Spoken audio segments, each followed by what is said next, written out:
அனைவருக்கும் வணக்கம். நான் உங்கள் டிலக்ஷி. தற்பொழுது ஒரு முக்கியமான விடயம். இந்த ஆண்டு இதுவரையில கிட்டத்தட்ட 93 மருந்துகளானது சோதனையில் தோல்வி அடைந்துள்ளது.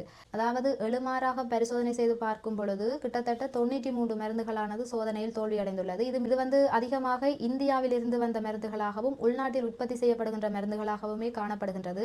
இவ்வாறான மருந்துகளை இலங்கை அரசாங்கமானது நிறுத்தி வைத்துள்ளதாகவும் சில மருந்துகளை திரும்ப பெற்றுள்ளதாகவும் தெரிய வந்துள்ளது. இருப்பினும் இலங்கையில் உள்ள ஒவ்வொருவரும் உங்களுக்கு ஏதேனும் நோய்கள் காணப்பட்டால் எழுமாற்றாக மருந்தகங்களில் சென்று மாத்திரைகளை பெற்றுக்கொள்வதை விட, அதாவது ஒரு டாக்டரினுடைய ஆலோசனையுடன், அதாவது டாக்டர் டிஸ்கிரிப்ஷன் என்று சொல்லுவோம், அதனை கொண்டு சென்று மருந்துகளை பெற்றுக்கொள்வது மிகவும் சிறந்த ஒரு வழியாகும். அதாவது இவ்வாறான மருந்துகளை பாவிப்பதன் மூலம் எமக்கு பல்வேறு பிரச்சனைகள் ஏற்படக்கூடும். எமது நோயினை குணமாக்குவதற்கு நாம் சென்று இவ்வாறான மருந்துகளை பாவித்து அதன் பின் பல்வேறு வகையான நோய்கள் ஏற்படுவதற்கான வாய்ப்புகள் அதிகமாக காணப்படுகின்றது. அதாவது கடந்த ஆண்டினை விட தற்பொழுது இலங்கையில இவ்வாறான மாத்திரைகளுடைய பாவனையானது அதிகரித்து செல்கின்றது.